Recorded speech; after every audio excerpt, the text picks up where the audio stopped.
Oh, wow. So you think ice cream?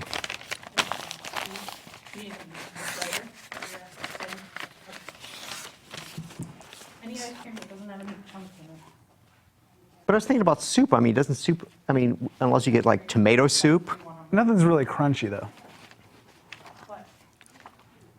You're talking about wisdom teeth? Yeah, I had a niece who had wisdom teeth out, and she lives nearby, so I was going to stop on the way home and then buy her something and say, Yeah. here, have this, you know. Yeah, you uncle don't want to Your chew. uncle loves you, so here's I remember having soup. my wisdom teeth pulled, and wow, I was laid up for several days. Yeah. That's 3-1. Okay? See, I'm happy enough. It's like the only dental work I never had. I've had everything else, but my wisdom teeth, they're still there. That's why you're so wise. I have 3. Yeah. I lost 1. That's why you're smart. Okay, I got to read this stuff. Want to thank everybody who's already tuned in live here. We're going to be talking all about the Concours at St. John's. If you don't know anything about it, you're going to learn a whole lot about it right now because we got Diane Schneider here with us, who's running that whole show. And remember, if you've got any questions you'd like to ask, shoot us an email, send it to viewermail@autoline.tv, or we'll take the phone calls, and you see the number on the screen. And if you're just listening, that number is 620-288-6546. We'll have this whole show up again on our website as soon as it's done. We'll have it on our YouTube channel and all that good stuff. And remember, you can watch everything on your phone via Stitcher. Just go to our webpage and you'll find out how to do all that. Just look for the Stitcher icon, and we're going to get going here in just a moment. Watch Autoline After Hours live at Autoline.tv every Thursday at 3 p.m. Eastern Time. That's 12 p.m. Pacific. You can subscribe to this podcast for free by searching for Autoline in iTunes, Stitcher, or YouTube. Autoline After Hours is brought to you by Bridgestone Tires, your journey, our passion. Lear, a global leader in automotive seating and electrical systems. And by Borg Warner, propulsion solutions that support a clean, energy-efficient world. All right, Gary, we get to do another show right now. Indeed we do. How are I you can't doing? wait. I'm just busting at the seams here, man. I'm doing fantastic. How about you? Good. I was down in Nashville earlier this week driving the Infiniti Q50 Sport. It was 95 degrees there, so coming back to 89, it was beautiful there. And we got to let everybody know that Mike Austin is joining us. And Mike's been on the show before, but I think the last time you were here, Mike, you were working at Autoblog. The editor-in-chief of Autoblog. That's right. Glad to be back. And now I am a digital content director at Hagerty. Hagerty Insurance, which Yes. insures all kinds of classic cars and like. But what the hell does editor of digital content mean? Well, so in addition to classic cars, we have a magazine and we have a website, and it's all about promoting the culture of motoring. And All right. people own the cars, people like driving. Yeah. It's a bit of a change going from what's the newest thing to let's celebrate old cars, but it's more just let's celebrate driving and everything that all the joy that brings us. Motoring. Yeah. Cool stuff. Sounds sophisticated when you say motoring. That's what they used to call it in the past. That's why I say it. But we also have to let everybody know that our special guest for today's show is Diane Flis-Schneider, and she's with the Concours d'Elegance of America. That's being held at St. John's in Plymouth, Michigan. It is. And but for those who don't know about your show, Diane, give us a little bit of a thumbnail. What's it all about? Thanks, John. Excited to be here. This is our 39th Concours d'Elegance of America. It started out at Meadowbrook Hall in Rochester. And we should let everybody know Meadowbrook Hall was one of the original homes of one of the Dodges. I can't remember which Exactly, Dodge. right. John or Horace? Horace. Okay. Horace Dodge. So it was at Meadowbrook Hall for many years, and it moved to the Inn at St. John's in 2011. So many people remember us from the old Meadowbrook days. So it's nice to be at the Inn at St. John's. We have 300 collector cars from all over the world.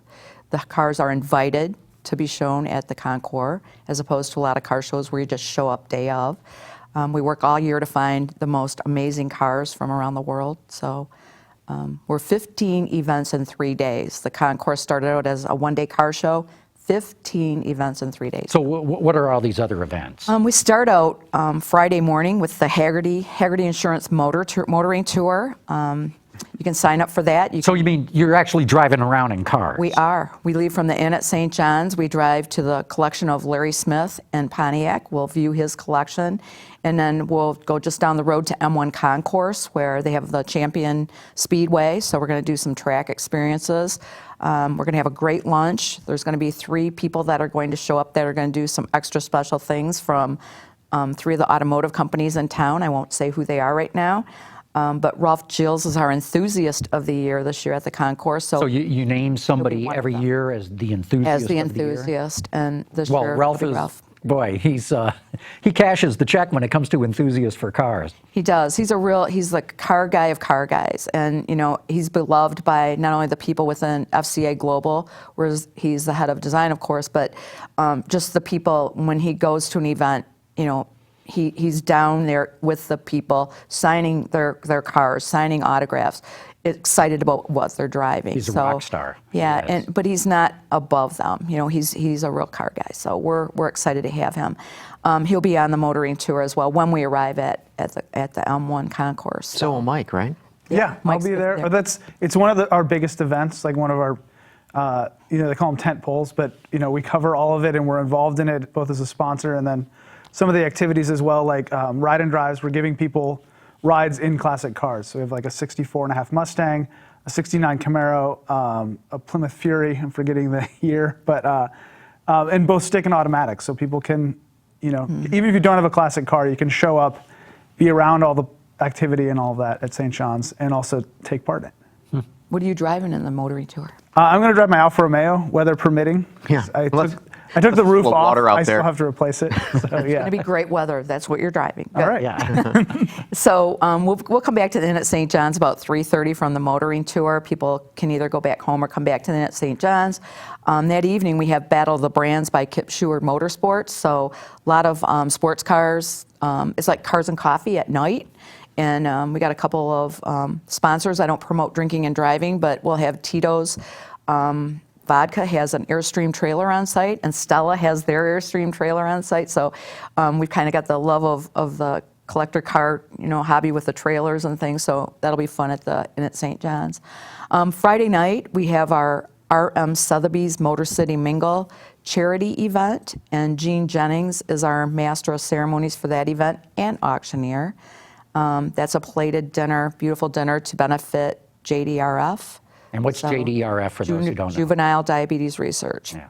Yep, So Good cause. We should mention, so the Inn at St. John's is basically former seminary, and there's a hotel there, so people who are coming can stay at the hotel and there is. imbibe in the Tito's vodka. And, Exactly, and stay right there on property. Right. And people often ask, why did you move from Meadowbrook? We love the venue. I personally loved it. We wanted a venue, and one of our partners did as well, a venue with a hotel. So it only has 118 rooms, and we fill that venue, and then as well as other hotels around the area. And we it's have a beautiful shuttles. facility. There's a picture. Yeah, It's a there's a beautiful picture. facility, Gorgeous. and it's just a great place. The grounds are gorgeous. The ballrooms are beautiful. The people there are just amazing staff. So it's a great place to have this event.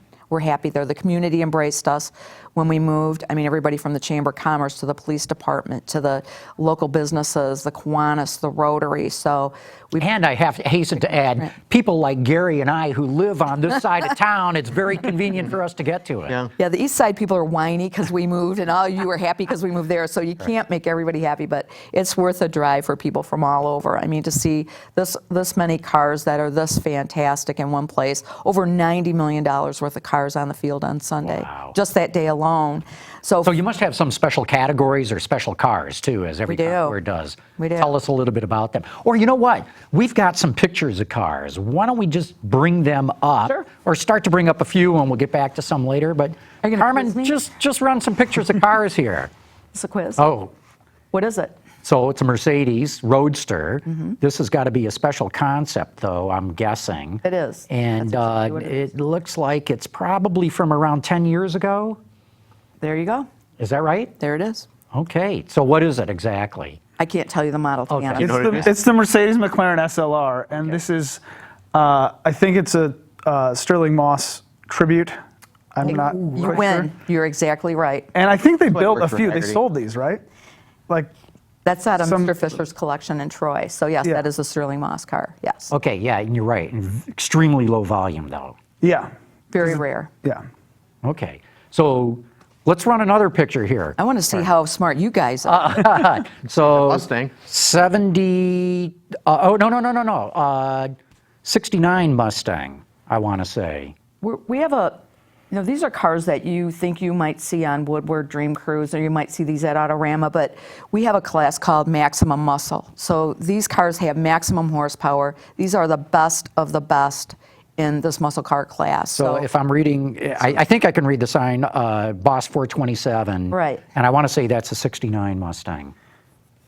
I'm low on. I'm not so good at the muscle cars. I got to be honest. It's part of my education now at Hagerty because that's the heart of what we do. But when you say maximum muscle, is that factory muscle or period correct tuning or just Factory. Okay. Yep, factory. And some of these cars are fresh restorations that have never been seen since they've been restored. So it's exciting. So these are it's a neat cars from class. 66 to 73. that, Right. Very Let's good. bring up another one, Carmen. You have your cheat- Oh, Of course look at I this. do. Can-Am car, UOP. I want to say, didn't George Fallmer race this car? And I'm trying to think of the other guy that ran it. But this was at the very tail end of the heyday of the Can-Am race series. Yep, and we have an awesome collection of Can-Am cars coming. This is Jim Barthel's car, and he had this at our press day. And he has two cars, actually, and these cars are going to be a big draw for spectators. We've had lots of calls. People want to come and see these Can-Am cars. Some of the drivers will be there. George Levy, I don't know if you know him. Yeah. He's got a book of him, certainly. that he just wrote on the Can-Am cars. He'll be there with his books, signing books and selling books. This So- is one of the special classes this year, too. exactly right? one of our featured classes. Yeah. Cool. So what are some of the other special things that you got coming at this? We're hopping around. So Friday night, while all of us are at the Motor City Mingle, some people will be out on the parking lot at Battle of the Brands. That's fun.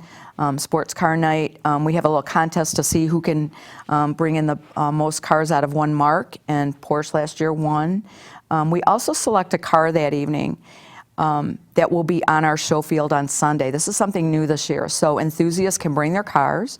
We'll have judges go around, and that car will be chosen to join us on the show field on Sunday. So this would be like the Porsche Club or the Mustang Right, Club or the right. and they Right. solicit their members to come to St. John's, go to the parking lot and show off their cars, sort of like Rolling Sculpture. That was last week, no? Yeah.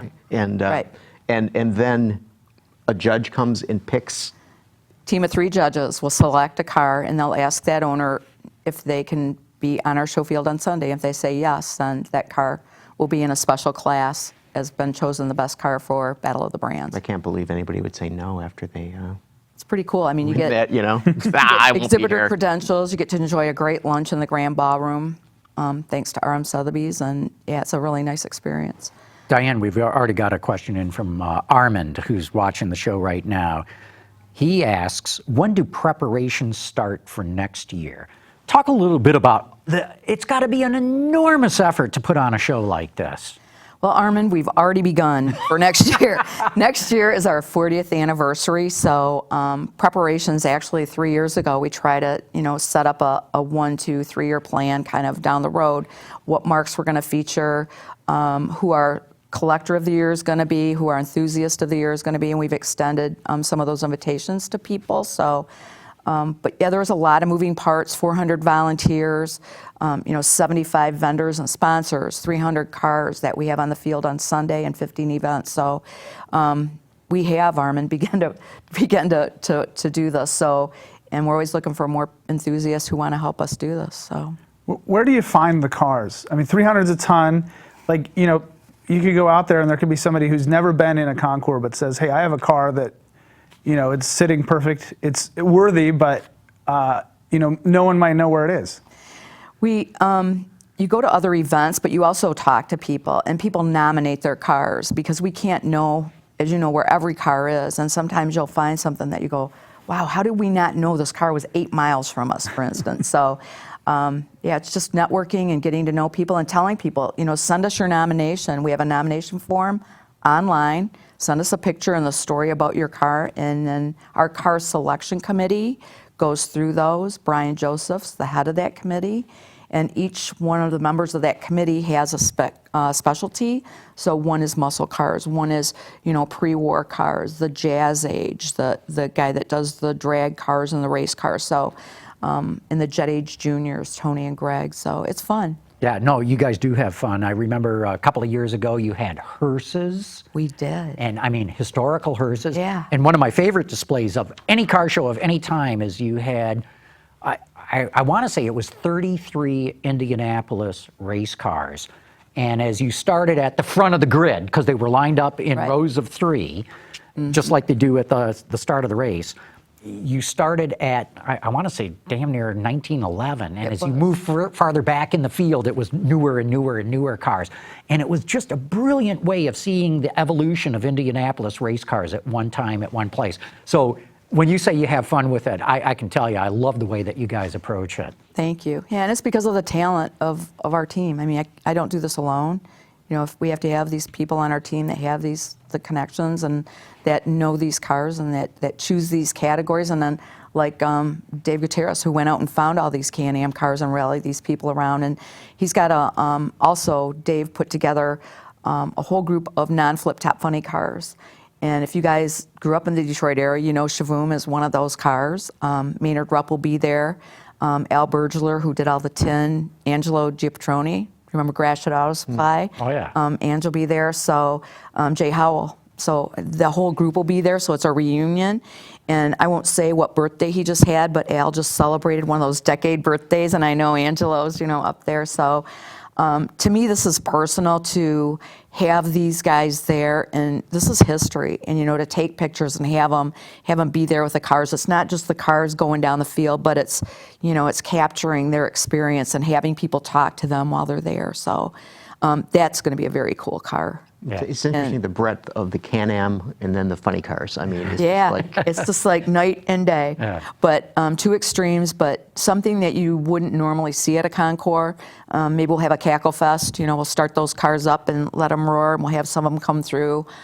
We don't pull any of our cars through typically with a golf cart. They have to start to go, down our line. But I think when people come, we'll have some non-Concours experiences like that. That'll be fun. Okay, we got to take a quick break right now. We'll come back, and maybe you can explain what a Cackle Fest is, but right now we're going to give a shout out to our friends at Borg Warner.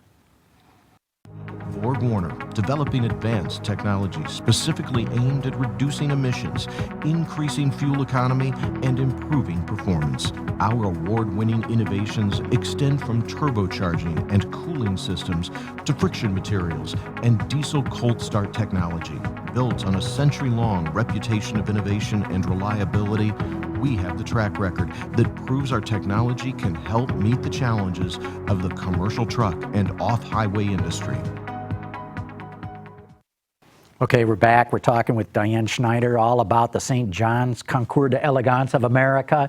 And as I was saying, for those who don't know, what is a Cackle Fest? Start those motors up and let them run. Well, you're and talking hit to the dragsters. hit the motors on those dragsters and let them run and hit the throttle and Start let them all up at the cackle. same time, Start 'em, let 'em cackle. Start them and let them cackle. Yeah. one of the things that I found interesting is that you were talking about Ralph Gilles earlier from FCA, and so he's bringing a dozen cars, and it's going to be form follows passion. So it's all the way from a '57 Alfa Romeo Zagato to, and I'm sure this will make people very excited, he'll have a Dodge Demon there.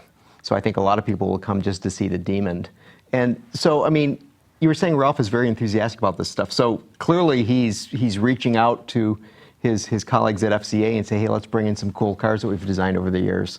Yeah, and it's those cars he chose himself. Some of them he owns personally, but they all have a place, and there's storyboards that go with each of them that tell the story of why he chose those particular cars. Either he worked on them at FCA during his career, or they're cars he owns, or cars he's just really, really fond of, and that's like his dream car kind of thing. So the Alfa Zagato, the 57, is on display right now inside the lobby at the Inn at St. John's, which is pretty cool. You walk in, and that's a car that Ralph drove in the Mille Miglia. So that's a fun story. He'll be there to tell these stories and talk to people about them. They're 4 Vipers, so I guess he's a little biased toward that car. He is the father of one of the generations of Vipers, and that's another thing we have going on. On Saturday, we have a seminar sponsored by Bosch, and it's at 10:15, and they have the 5 generations of Vipers. We'll have them in the Grand Ballroom, and 5 fathers of those generations of Vipers. So Roy Sober all the way through, Dick Ralph, Winkle, yeah. Helbig. Yeah, Helbig, yeah. I'm gonna see if you guys know all the 5 He'll fathers. know If we them all. skip one, you guys. He'll know 'em. I've been looking at it. I've You been guys, studying yeah. at home. John Fernandez. See, we can't leave John out. Oh, So wow, I remember yeah. John. So you guys can't forget. We got them all in there. So that is going to be, since they're ceasing Viper production next month. This is kind of a farewell send off. There are transmission people coming, engine people coming. It's a Viper reunion. At the same time, we have the Viper Seminar going on. We have Cars and Coffee. LBI Limited is sponsoring Cars and Coffee out front at the end. M1 Concours just announced their car and driver Cars and Coffee is coming to be with LBI. And we're a little nervous. We've talked to the police because there were 2,182 cars at Cars and Coffee at M1 a few weeks ago. So bring it on. We're ready. We want the more the merrier. But we'll have front row parking for Vipers. We have a lot of Viper Club people coming for the seminar. So yes, Ralph is bringing a few Vipers that defined his career. And the Kronos concept, you remember that car from I'd have to see the 98? picture. Oh, it was one of the last beautiful cars that we could Trevor Creed worked on. And you know what it is. I'm sure I would recognize. In fact, Carmen, you got some more pictures there? Let's I don't take know a if look we have at some more for cars. Kronos. Okay. Ferrari, what is it, Mike? That's a LaFerrari. Okay. LaFerrari, Ken Lingenfelter's LaFerrari. We have a class called Hypercars.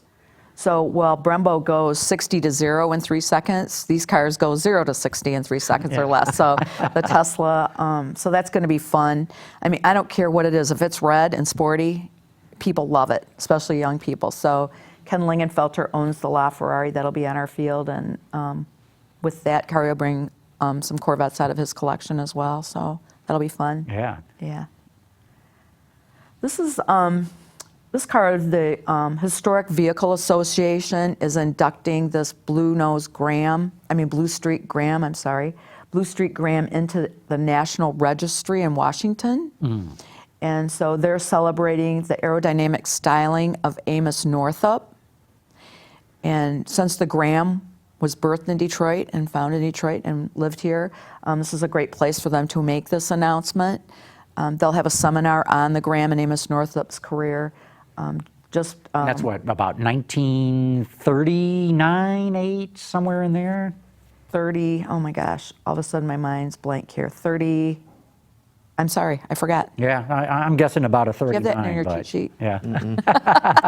No, but it's a really, that grille is stunning. I mean, if you look at that, and it's like the years for these 30s cars to be this rakish, and remember the shark nose Graham? Yeah. Oh, that is just crazy. And you look at styling now, and a lot of those cues were taken from back then. So, but they're going to have a seminar on that right after lunch at 1:30. They'll do a walk-around presentation of this car and talk about that. So You've mentioned a couple of these seminars now. That's one of the other adjuncts to the whole show. Right. Saturday morning or Saturday afternoon too, I guess. You've got, these are like almost classrooms on car things. The HVA seminar, Hagerty is sponsoring that, and there will be probably 250 to 300 people in that room to listen to the seminars. And they're free, so they're no charge. They're educational, they're fun, and I went to one a couple of years ago that was really good. That was, I think the title of the seminar was Restoration or Preservation. Right. And that's becoming a big thing right now. Instead of doing a chassis up restoration, as long as it's in good shape, just keep the thing running, right? Don't lose that patina of history, as they say. Actually, we present a preservation award. We have a preservation class for non-restored cars that are pretty extraordinary, and that's in conjunction with FIVA and the Historic Vehicle Association. So, and Hagerty has one more seminar. They sponsor 2 seminars. Bosch sponsors 2. Hagerty has a barn find seminar that kicks off the seminar series in the morning at 9 with 2 guys that the public loves, Wayne Carini and Tom Cotter. And everybody knows Wayne Carini from Chasing TV Classic show. Cars on TV. And then the other character is Tom Cotter, who just wrote a book on Michigan barn finds, and a lot of them were in the Detroit area. So that book's coming out, and it's going to be interesting to see what barn finds he came up with. He hosts our Barn Find Hunters video series too. He does. On the Hagerty site. Yeah. Yeah. One of our most popular. Okay, another question. SubGR77 says, are golf carts available for the physically disabled, or can we bring our own? That's a very good question. We have ADA compliant buses that shuttle the people from our public parking at the Plymouth High School right to the front of our tent where people can come in. We have courtesy shuttles that will go from stop to stop to stop. Unfortunately, our insurance doesn't allow people to drive golf carts on our property, but they can bring their own Amigo or their own motorized scooter. But we have ADA compliant, equipment that'll get them to and from. Okay, good. Yeah, good question. So there's a featured coach builder, Murphy of Pasadena. Tell us about that. Murphy of Pasadena, those were aluminum-bodied cars, which, now with the Jaguar being aluminum and the Ford F-150, everybody thinks that's such great new technology and great building, but it really wasn't. These cars, for the most part, were from the late 20s, mostly Duesenbergs and some Packards. A lot of them have really crazy stories. Keith Crane, for instance, is bringing a Duesenberg that is Chicago Cop Car Green. Now, I haven't seen this car physically, so what is that? And it's got a crazy story that it belonged to this barber that was part of this famous family. So you're going to have to come and read the story. And a lot of them have just crazy stories, but they're exquisite aluminum body cars, lightweight for that size of a big car.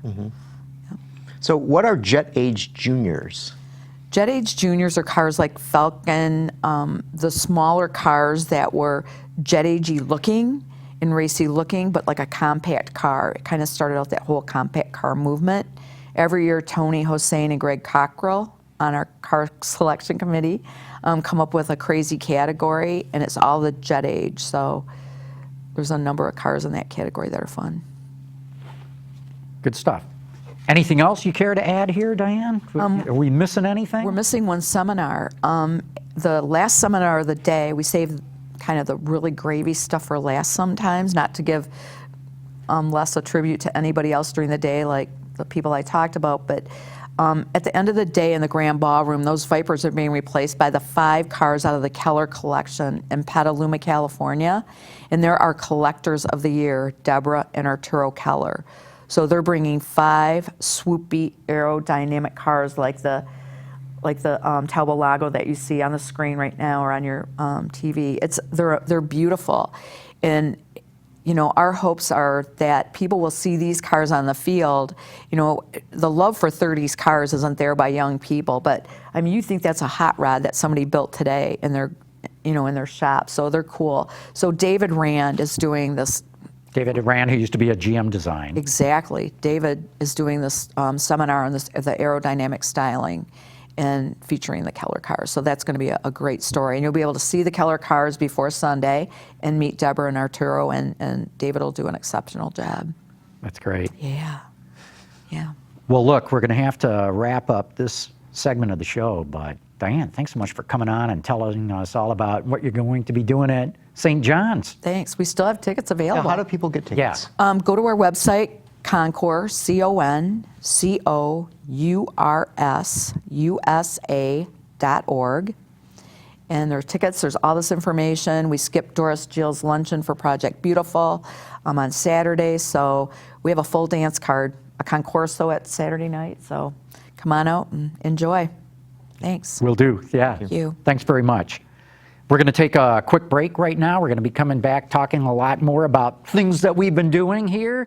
But right now we're going to give a shout out to our friends at Bridgestone. Okay, we're back, and now it's that part of the show where Dr. Data. Okay, so this time we're gonna have a set of numbers that I want you guys to try to figure out what this set of numbers separated in time indicate. Okay, so Carmen, please bring up the first image. Okay, so 2006, 716,268. 2016, 10 years later, 371,403. I think I know the answer to this I think you one. do too, because I think I was surprised when I saw that you sort of reported on this. Do you have a guess? It's something to do So with. Gary always gives us a hint. There's a blurry something in the back. Carmen gives you that hint, or okay. Katie gives you that hint, or they Oh, both okay. give you this Okay, hint. well, looking through the blur, I would have a different guess. Just based on the number, I would guess it had something to do with sedans versus SUVs, but I think it's different than that. It is different than that. It's motorcycles. Yeah, so Go ahead, tell the story. Carmen, bring the, so we all thought that, when we went through the Great Recession that cars took a hit. But I mean, look at the incredible number. This is all motorcycles sold in the United States. I mean, the number is nearly cut in half. So in 2006, there were over 700,000 motorcycles sold in the U.S. The Great Recession came, sales crashed. Last year, only 371,000 sold. So this is what's so interesting, and it's a great number that you brought up here, Gary, because cars crashed, but they came back. Housing prices crashed, but they came back. The economy crashed, but it came back. Motorcycle sales crashed, and they never came back. And even more interesting because, like how cars have become super segmented, bikes have too. We've got all these, different sized dual purpose bikes that are more road friendly. I mean, I love the Honda Grom. Every time I see one, I want to get a motorcycle license. But there's more bikes out there, I think, and fewer sales. Right, and you were reporting More on variety. More variety. Right, and you were reporting on daily about Harley's business has just really taken it hard. Yeah, well, there's a number of things happening, these numbers, and I don't know why the hell have motorcycle sales not come back? And now Harley's got a double whammy because they rode the baby boomer boom.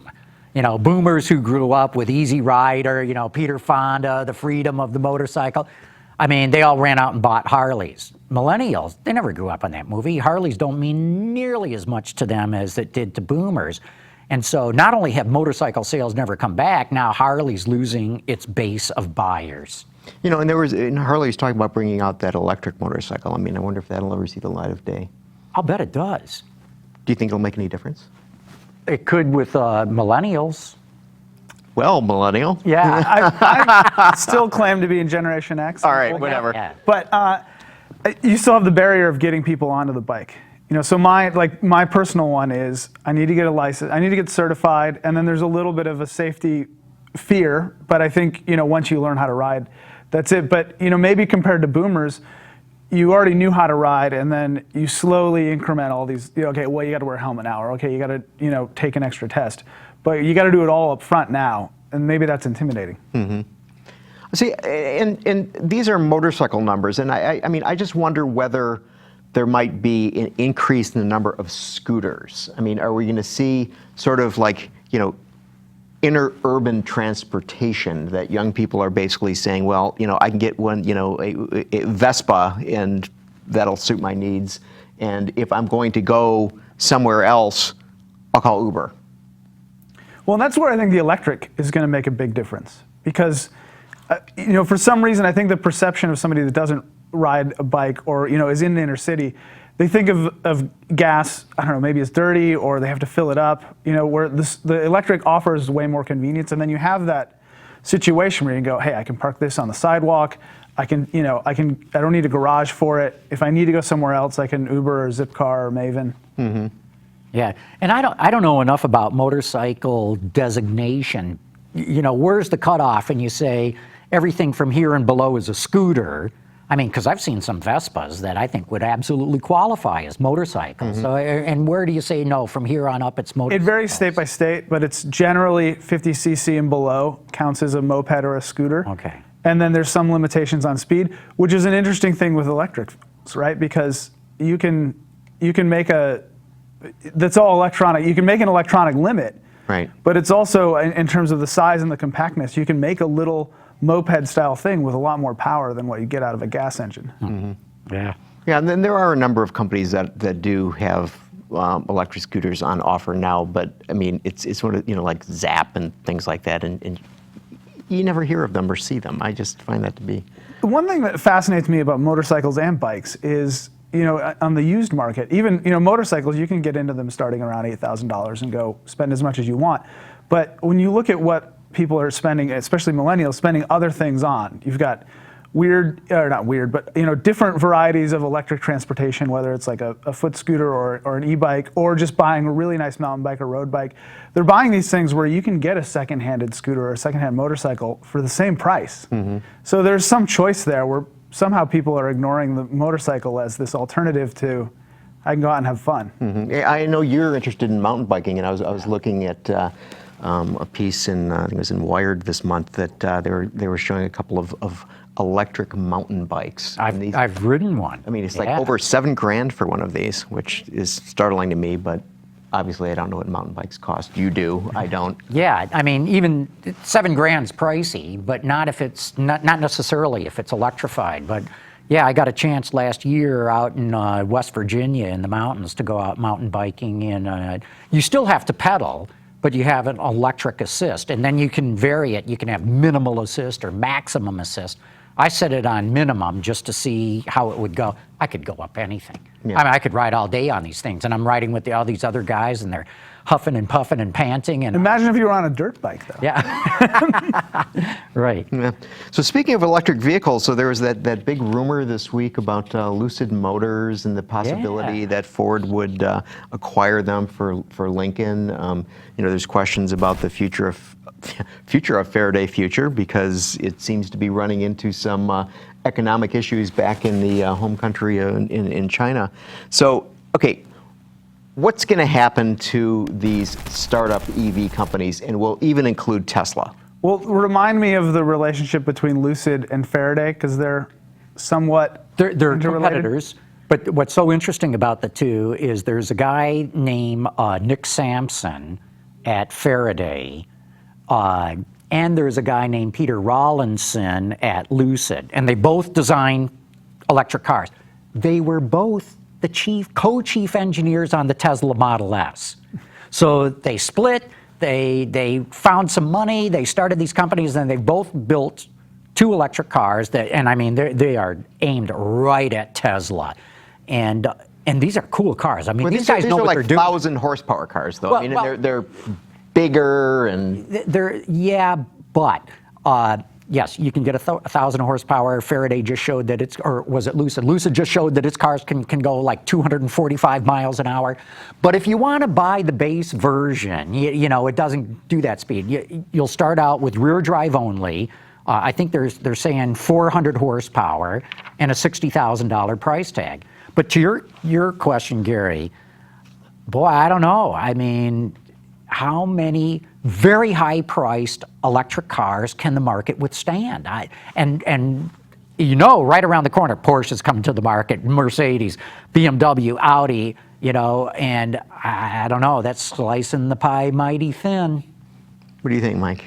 Yeah, I mean, I think the Ford thing is a perfect example, especially when you look at the Silicon Valley mindset, where some businesses are being made for exit strategy, which is, I'm not saying those guys are doing it, but, eventually you have to make money. Sometimes you make money by getting someone to buy all your ideas. But it's this classic thing where you love it because they're coming up with new ideas, because they're not entrenched in all of the, you can't do it because this, you can't do it because X, because of Y.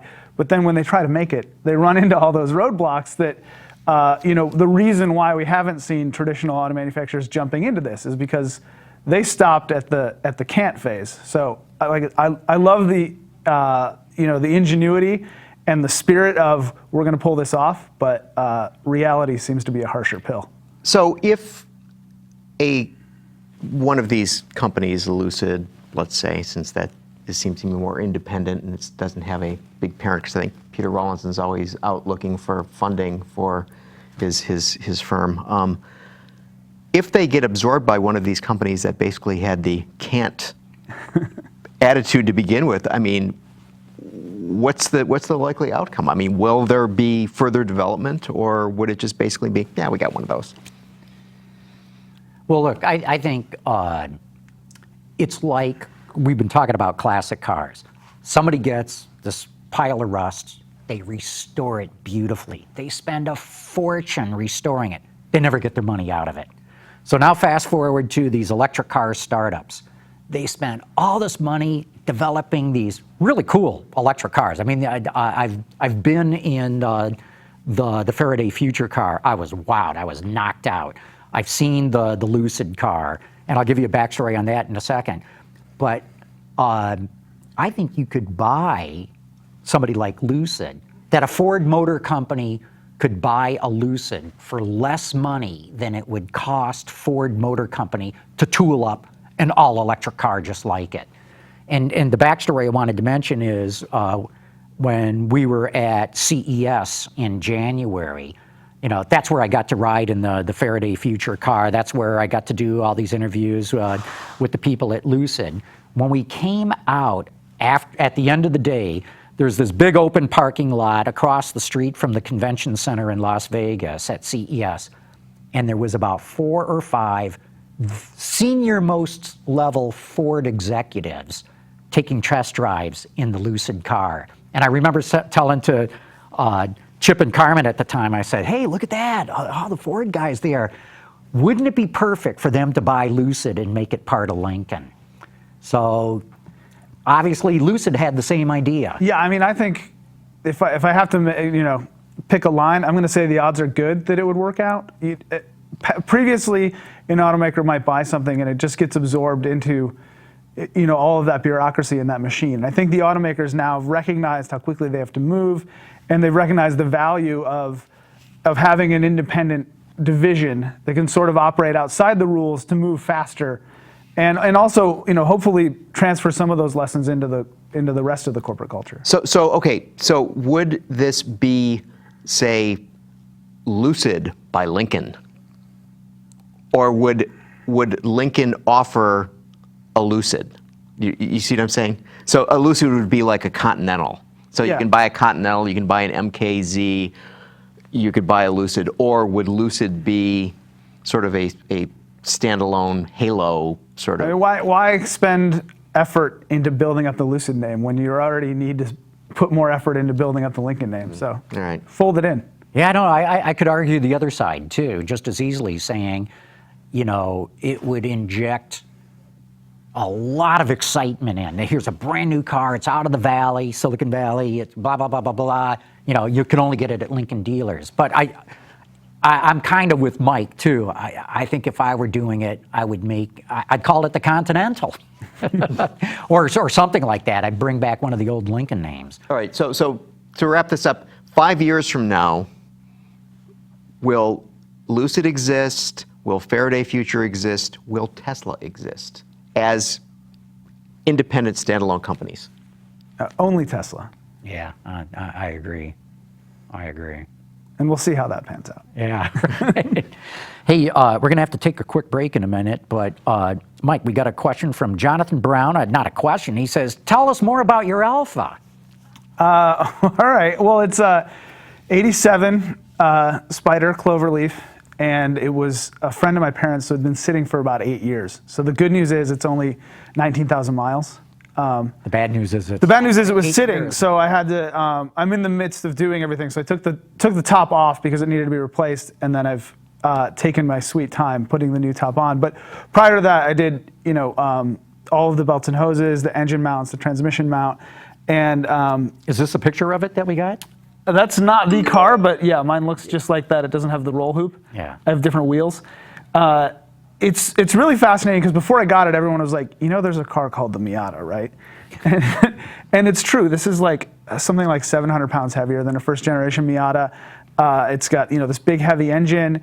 It's more of a relaxed cruiser, but it's got this intangible. It's the reason everyone loves Alfa and loves Italian cars. Is it's just got this quirky beauty to it, and a mechanical beauty too. That Alfas, I think, have a reputation for unreliability. The Giulia notwithstanding, but they're actually just high maintenance. That they run reliably. You just have to be always working on them and doing, a tiny tweak here, or, finding a leak there. No, that's a good point. If you go back certainly through the 60s, you always had to twiddle with the carburetors or something every Saturday morning, and then it ran fine for the next week. Yeah. But it's my oldest sister has a Graduate, still has it, but it was one of the first sort of like classic style cars I was ever exposed to. So I've always wanted one, and now I got it. Cool. Well, good. We're going to take a quick break. We got more to talk about, but we're going to give a shout out to our good friends at Lear. Lear Connexus offers a parental controls application with geofencing that sends notifications regarding driving behavior and location, including curfew alerts, acceleration alerts, and speed alerts. All delivered to a smartphone application that includes vehicle location, driver notifications, and a report card of driving history, including notifications when predefined geographic boundaries are crossed. For more information, visit lear.com. Okay, we're back. And boy, we're getting some questions here. We've even got a couple of phone calls. Carmen, let's bring one of the phone calls in. Hi, this is Clem Zarowski at Delmont, Pennsylvania.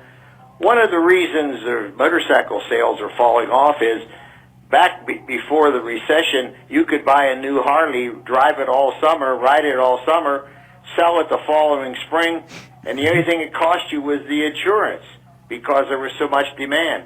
Harley flooded the market with their bikes, and nobody's buying new ones every year like we used to buy them. Thank you very much. Bye. Thanks for that insight, Clem. That's a great point. Great point. In fact, Oversupply. our work wrote in to say Vespas were hot 20 years ago and then dropped off when gas prices dropped. And after a number were killed around here, wherever he is, he says the Vespa's good for college town environs, for short hops that destroy your car. No. Well, it just seems to me that, exactly, college campuses where, for example, we just heard that the North Campus of University of Michigan will have that autonomous bus service, but I have a feeling that there would be some people who could have Vespas and go zipping around that bus and get to where they're going much quicker. Much quicker, except in the dead of winter, maybe. That's true. Hey, we got another phone call from Jonathan Brown. Let's bring that one in. Hey guys, it's Jonathan Brown. It's an awesome show. Good to see Mike Austin with Hagerty there. Question, why doesn't GM create a CUV for GMC based off the Chevy Bolt, since the Bolt sales seem to be at 111 days right now? It's a very efficient Euro transport, but America wants something that looks like a CUV, it has all-wheel drive. Why isn't GM moving on this? Or do you think they will? Thank you very much. Have a nice day. Thanks, Jonathan. So you remember when the Volt first came out, Volt with a V, and they branded the powertrain Voltec, and they were saying this is a platform, and you just assumed, okay, we're going to see variants off this. So I kind of wonder where it went too. Well, I think part of the problem is volume. The Volt with a the Bolt with a B, Which the is what he was EV, talking about, which I what he think. was Yeah. talking about. This thing looks like it's not going to sell anywhere near GM thought it was going to sell. This doesn't look too good. And so, do you want to race in and spend hundreds of millions of dollars doing a variant of it when you probably are never going to get that money back? Even though I do agree with Jonathan, they should have made it look more like a CUV. Yeah, hindsight's easy because I like it. I like driving. I think people that do it like driving it. So now we can say, well, they didn't make it sexy enough. But Tesla Model 3 versus Bolt EV is this prime example of if people are excited about the car, like the electric powertrain isn't going to sell itself, and maybe that's what we're seeing with the Bolt EV is, it's electric and yeah, it has range and yeah, it's affordable, but people still want something that they get excited to see in the driveway. All right, so I have a question, okay, so everyone always talks about, the Tesla versus the Bolt, but why doesn't nobody ever say the Bolt versus the i3? It's a good question. And so I think this Is the Bolt outselling the i3? we can check I believe it is. We can Jerry, check on you got that. the We can numbers. check on that. But it's an interesting phenomenon that, here we have, the car from, the purveyor of the ultimate driving machine that somehow gets just completely overlooked. Nobody even thinks about the i3. I mean, we had Sandy Monroe last week talking about the Bolt, and he had done that teardown of the i3, and said that the i3 is a technological marvel. And then when asked about, well, how does the Bolt compare to that? And he's like, not even close. And yet, here's a car that basically gets no attention or love at all. Yeah. Look up the sales, and I'll add one other thing, too. Sandy contacted me after last week's show. One of the viewers, because remember, Sandy said, I would love to get my hands on a Tesla Model 3 and tear it down. One of our viewers contacted him and said, I'm in line. I got my deposit in. I'll happily sell you mine. And so Sandy then contacted me to say, hey, I need 2.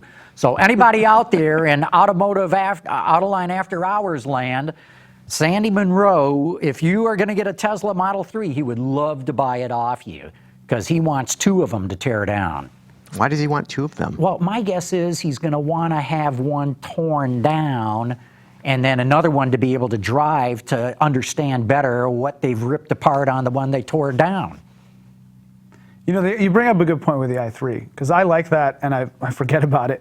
But it's another one where, we're always excited about things that are different or interesting looking, and the i3 is one of those cars where you go, but the i3 you kind of stop. It challenges people, and it's one of those examples where, personally, I and I think a lot of people say, why don't we have these cool designs? Why don't we have different designs? Everything looks the same. They bring something out that looks the same or it looks different, and everyone sort of pulls back into that safe zone. It goes, that's a little too weird. But again, like the Bolt EV, you get in it and drive it, and the seating position in that open cabin are amazing. But you got to be willing to open your mind. This is the point of the importance of exterior design, because you've got to get somebody in it, right? Yeah. I mean, because if they get stopped and it's like, holy crap, I'm not getting in that thing. So for the first 6 months of the year, Bolt sales 7,592.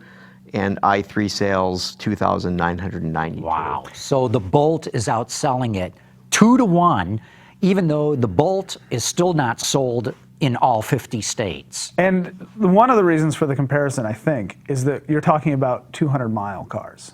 That the i3 gets lumped into. That's a good point. A half a What are they up generation to now? before. 125 miles? Yeah, something like that. For the i3. For the i3, right.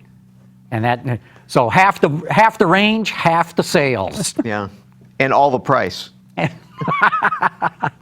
That's right. Okay, Jay Siegel wrote in to say that, you heard us talking about maybe Ford buying Lucid, maybe, but what he wants to know is, are the car companies shopping or being solicited by the EV developers? I think in the Lucid case, Lucid went to Ford and said, hey, you can buy us. But that's a good question. I don't know. Well, I mean, okay, look at it this way. So what we're seeing, not about electric cars, but in terms of developing autonomous technology. So this week, GM put an undisclosed investment in a company, Nauto, a Silicon Valley startup that's doing software for self-driving vehicles. Okay, and we saw them buy Cruise Automation.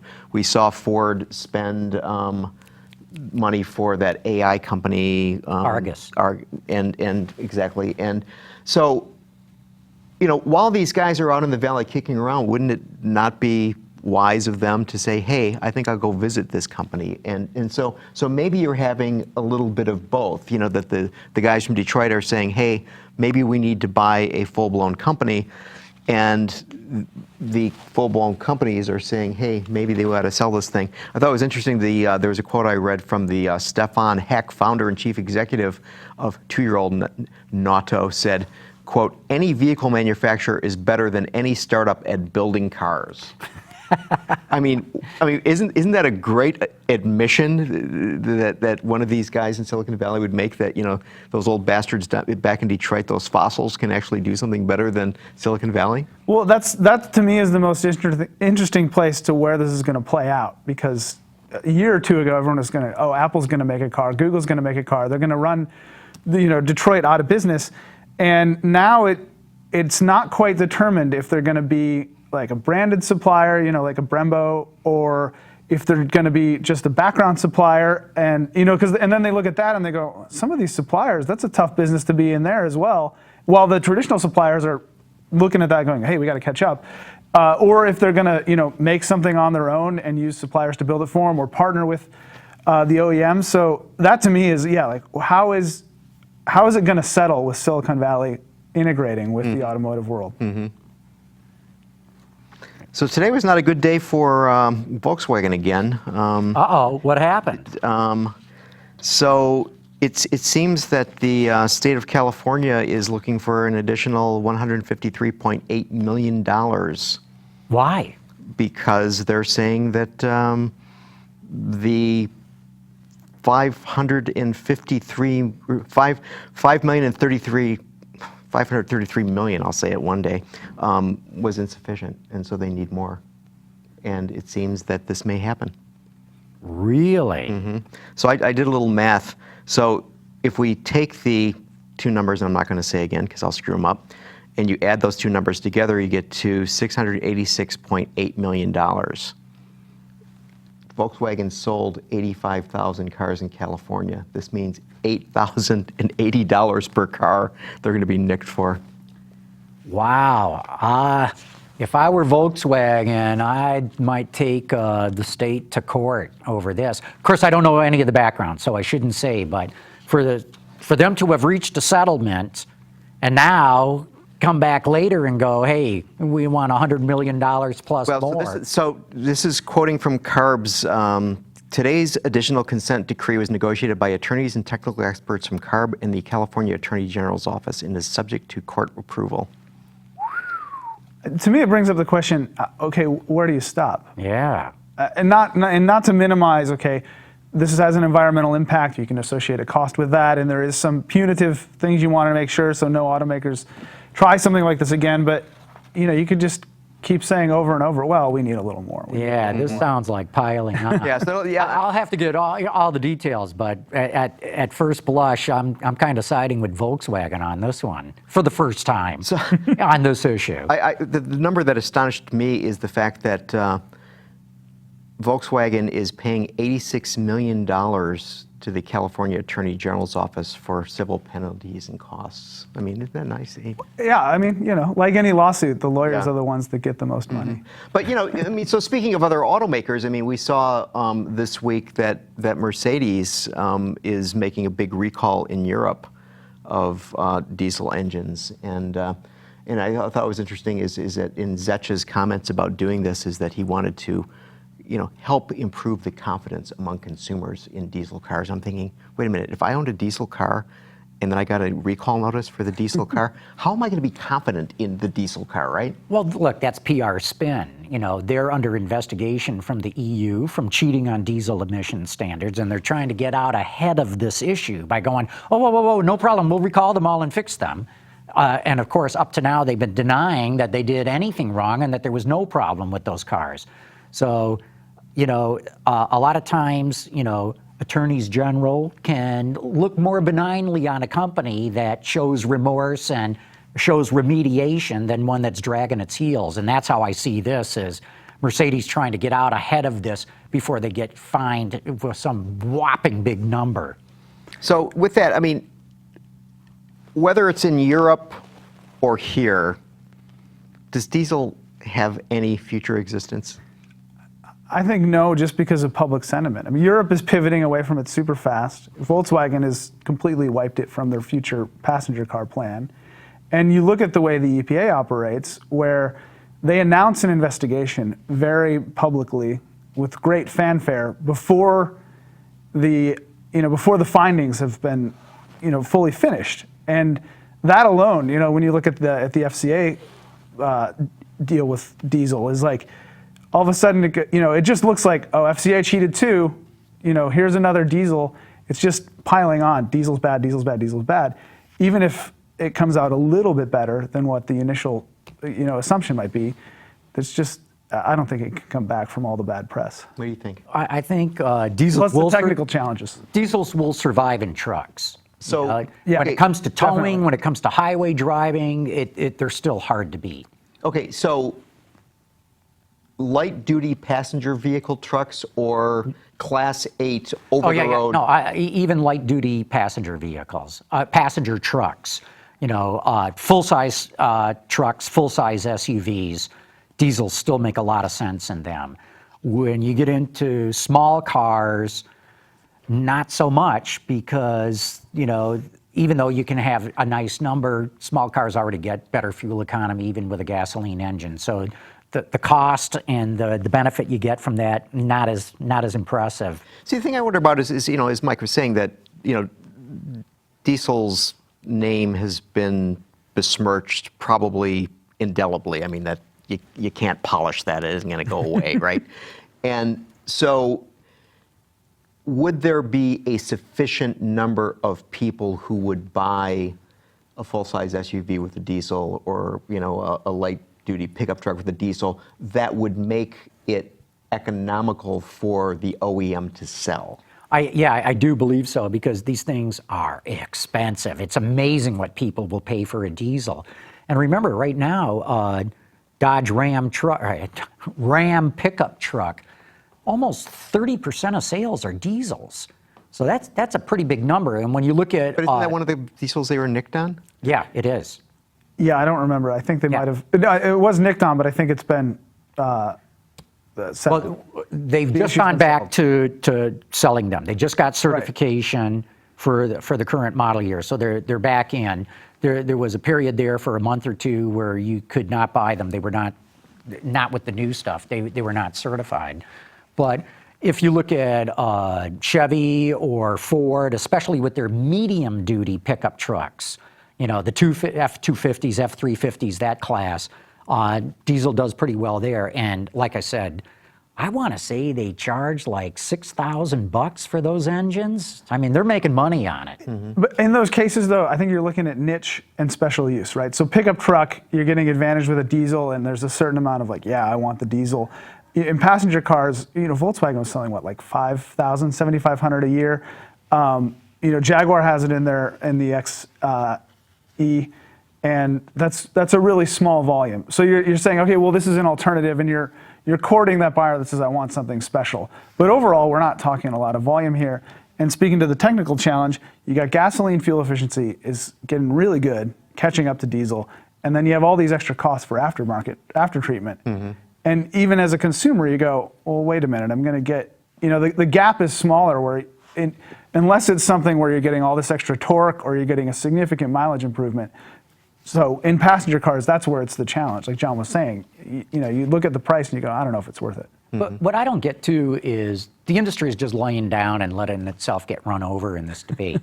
Because, in the US, diesel engines have to meet the exact same emission standards as gasoline engines. So in Europe, they're in a big tizzy because all this talk about how diesels pollute more. In the US, they meet the exact same standards.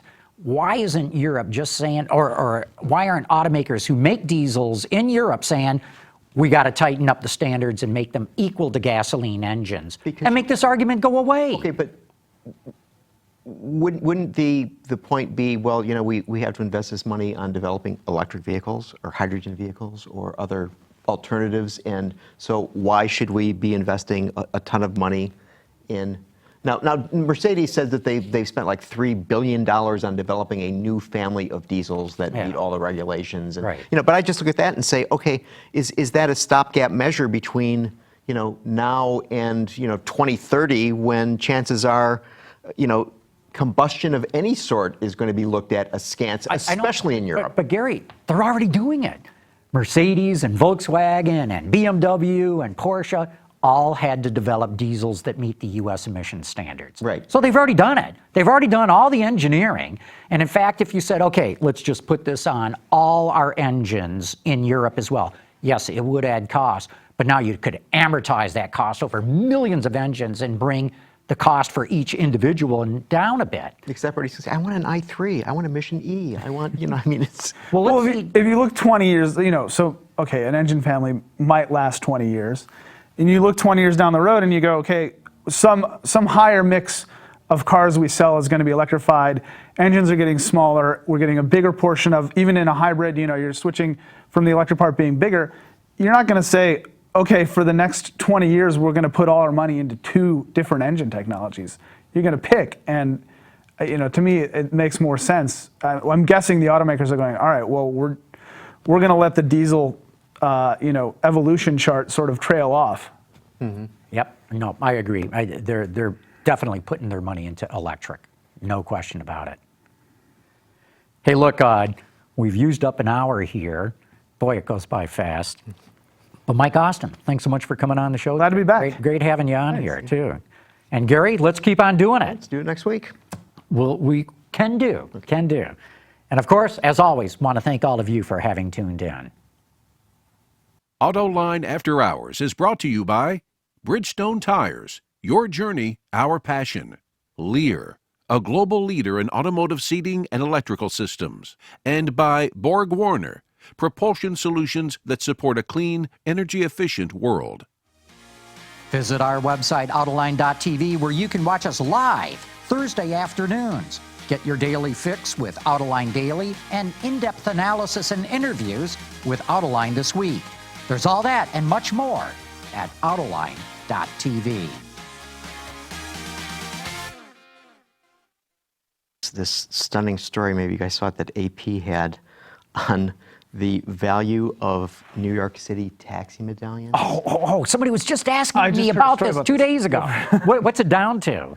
Well, they're saying that 2017 sale prices vary from the 200,000s to the 500,000s, depending on whether lenders are willing to finance the purchase. But the really compelling part of the story, I thought, was the fact that there are 3 banks or credit unions that have gone into receivership that were financing these things. Yeah, and it was like they had the story of Lamoto Federal Credit Union, which was founded by taxi drivers in 1936 for mutual assistance, was placed into conservatorship by the National Credit Union Administration on June 26 because of unsafe and unsound practices. And then another one, New York State Department of Financial Services took possession of Melrose Credit Union in February and appointed NCUA as conservator. But it's got this one guy who bought his medallion in 1990 for about $120,000, right? Okay, that's pretty cheap, actually. And he's 58 years old, and he thought that it would be worth $2 million when he retired. Instead, the 58-year-old said he owes $541,000 and is driving 12 to 16 hours a day to make ends meet. Because the thing is, so it was like basically they're using the medallion as collateral. Yeah. Yeah, the anecdote I heard was this guy, buys his medallion, like 200 grand. This is like a recent story, and I think in New York, and does well, buys like 3 or 4 other medallions, leases them out to his, to other people, and then Uber and Lyft come along, and all of a sudden he's got like 800 grand in debt, or 800 grand that he's financing, and there's now 3 times the amount of car service, and all of a sudden you're not paying on it. And I mean, all of the stuff with Uber or ride hailing aside, like the business changed overnight. I know, but here's the thing. As recently, just before the Great Recession, medallions in New York and Manhattan were going for $1 million each, and now they're worth $250,000 to 500, or 200 to 500,000. I believe the 200,000. Well, it says just 3 years ago, cab owners and investors were paying as much as $1.3 million for. Only 3 years ago. 3 years ago. And yet, now they're worth. But the really interesting thing is, you're never going to make 1.3 million. The basis of that $1.3 million is only, the value is only based on the scarcity. Right? Correct. There are so few medallions, and they're not making more medallions, so you'll be able to sell it. That's the really odd thing to me. Right. It's kind of the same with liquor licenses in some towns, where even houses. Yeah. I'll sell it in the future and I'll make more money. But if I were the cabbies that bought those medallions, I would be suing the city of New York. Yeah. Because I mean, how can the city in good conscience, or whatever the agency is within the city that sells these medallions, How can they just not say, okay, guys, forget it? You know, you're debt free. Funny okay, you got an said, answer? Funny, okay. funny you have said that, John. Supporters of the yellow cab industry have sued and pushed for city legislation to try to level the playing field between taxis and ride-hailing apps, which they say enjoy advantages like not paying a public transportation improvement surcharge that's leveled on yellow cabs and not having to outfit a percentage of cars with disabled access features. Right. I mean, I think the cabbie's got a strong lawsuit argument. I don't. Really? Why? Because how could the city in good consciousness continue to sell these things? I mean, okay, but so let's say that they stopped right now, okay? That isn't going to make this guy who owes, $500,000 because he. I know, but the because he city bought a allowed boat. Uber and Lyft and all them to come in, and they destroyed the value of these medallions that these guys had invested in. But couldn't you then make the argument that TripAdvisor and Expedia have destroyed the independent travel agent business, and therefore that they... No, because there's a difference here, because the city is the one that's saying, if you want to be a cabbie, you have to buy this medallion, and here's what you have to pay for it. And, now we've just let all these other guys come in that have destroyed your business, whereas with the TripAdvisors and the like, it's not like some city or government entity regulating what hotels and the like can do, and now say, or travel agents, and now... Yeah, I mean, it's so, you think of like an outer borough taxi can't pick up a ride in Manhattan. There's no restriction on an Uber car doing that. Like the city is regulating, and the city's saying, this is what you can and can't do. And, I think you could argue that they didn't, they didn't do enough to protect the, they're creating the rules. So isn't it their fault when the rules break down? Yeah, that's I don't how know. I would see it. It seems to me that the consumer has voted with his smartphone. Yeah. And therefore, how do you... But it was interesting. I mean, so according to a Morgan Stanley report, there were 11.1 million yellow cab trips in April 2016, compared with 4.7 million Uber trips and 750,000 Lyft trips. So Wait. So those numbers. 11 million cab, 5 million Uber, and under a million Lyft. So there's still fewer Uber and Lyft. You could add them together, and they're still less than the yellow still cab. yeah, it's almost half. Oh, interesting. I would have thought that they had exceeded yellow cab. And it says the 11.1 million taxi rides were 9% fewer than in April the previous year. Yeah. So, Well, it's not good if you have a medallion. No. Especially if you borrowed against it. Right. And New York is a special case because it's so dense and there are so many cabs. You look at other places, and it's not just this idea of saving costs. Like, one of the reasons Uber started was it was really hard to get a cab in San Francisco. And so how do you, places that don't have, this sort of critical mass for cabs, where ride shares are offering something, like ride shares solve a problem, and you go, this is really solving a problem. Detroit metro area is kind of the same thing. Then I don't know, that's, for the cabs, that looks real bad. so you know what a business. cab medallion costs in Detroit? No. 10 grand. Yeah. All right. But but it was interesting. So I was talking to Christy Schweinsberg, who has been on the show, and she was recently out in California, and she took a Lyft, I think, or it doesn't really matter which one it was. But she was saying that the guy gave her candy and gave her a flower, and I mean, we've all been in cabs, I mean, Never going to happen in a ain't gonna cab. happen, So, isn't their business model also, more service oriented and less like? You mean the Ubers and the Lyfts? Yeah. Yeah. Well, look, it all starts with the app. That's the game changer, is that you can summon a car. It'll tell you when it's going to be there. In fact, you can track it on a map and see exactly where it is. You know who the driver is. You know what kind of car it is. You know what it's going to cost you to get to your destination. I mean, the taxis don't have a chance against that. Now, I know that the yellow cabs in New York have, and maybe our viewers in New York would know, Jonathan Brown would know this, but they were supposed to come out with their own app, so you could hail cabs by app. Do they have that yet? Yeah, I haven't used it because it's usually not that hard to hail a cab, but I mean, it's a classic philosophical debate, right? You protect this industry so that it's regulated and safe, and so the people doing it can have, some guarantee of a certain amount of income from it, and then it languishes because there's no competition. So, you can take either side. It would be interesting to know how many medallions are owned by individuals versus how many medallions are owned by corporations. They tend to be owned by companies. Certainly when it was $1 million, you didn't have a whole lot of individuals. It had to be somebody with a good credit record, and a bank willing to loan, and blah, blah, blah, blah, blah, not some immigrant off the plane. Because that's what most of the drivers are. So sometime we'll have to talk about, and I still don't understand this, of why Uber and Lyft are interested in autonomous vehicles. This is something I cannot. Because Capacity. And what they'll tell you is, Well, so one of the ways they work is this idea of, take Ann Arbor, Michigan, it's a college town. The only time they have demand for cars is Thursday through Saturday, people going to the bar or back from the bar.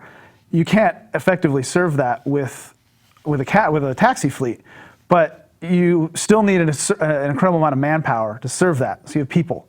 So the minute you can get into an autonomous car, especially one without a driver, then you're opening it up to ideas of a fleet that only works on demand and isn't on the streets when it's not needed, or your car in your driveway, you schedule it out and say, yeah, I can make this go run my autonomous taxi for me. It's doing a better job of unused capacity. See, what I don't understand is that, okay, so if the three of us decided we're going to all become Uber drivers, right? That what does it cost Uber? So under $20 an hour for each of us. Yeah. Right? And if the car breaks down, we have to pay for it. Yep. Right? And so we're paying for the vehicle. If I'm Uber and I say, you know what, I don't want those three guys, screw them, and I'm going to get an autonomous car. Okay. I then have to buy the car, and I have to maintain the car, and all the expense of the car is on me. So does this then mean that in order to get a return on that, I have to increase the price of a ride compared to what it is with a human?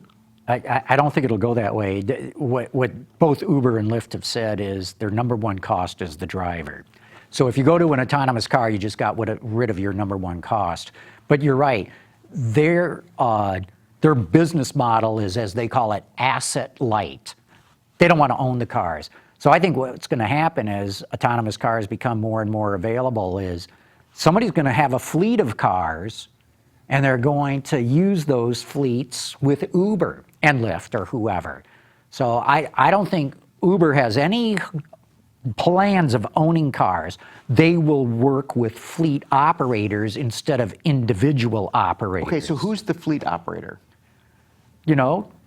Just think of big fleet operations that are out there. So Penske's going to have a whole bunch of autonomous cars Potentially. and it's going to sublease them to Uber. Correct. I still think that humans driving cars is still cheaper.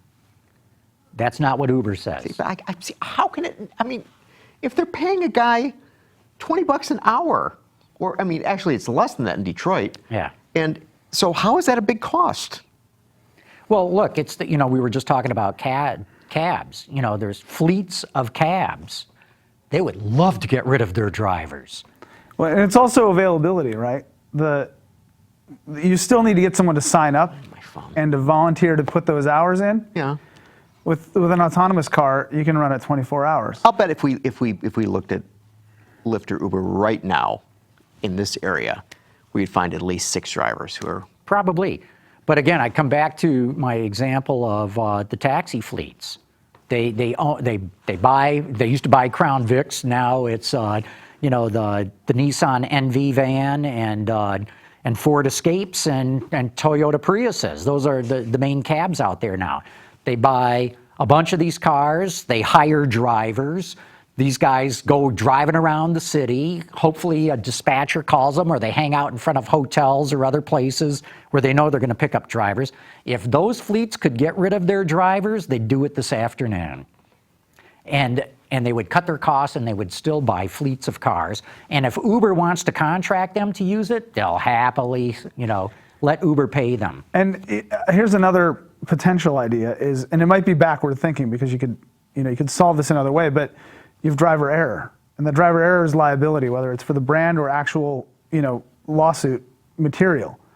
So you're taking less risk with an autonomous, with Johnny Cab, because Johnny Cab's the same to every single person.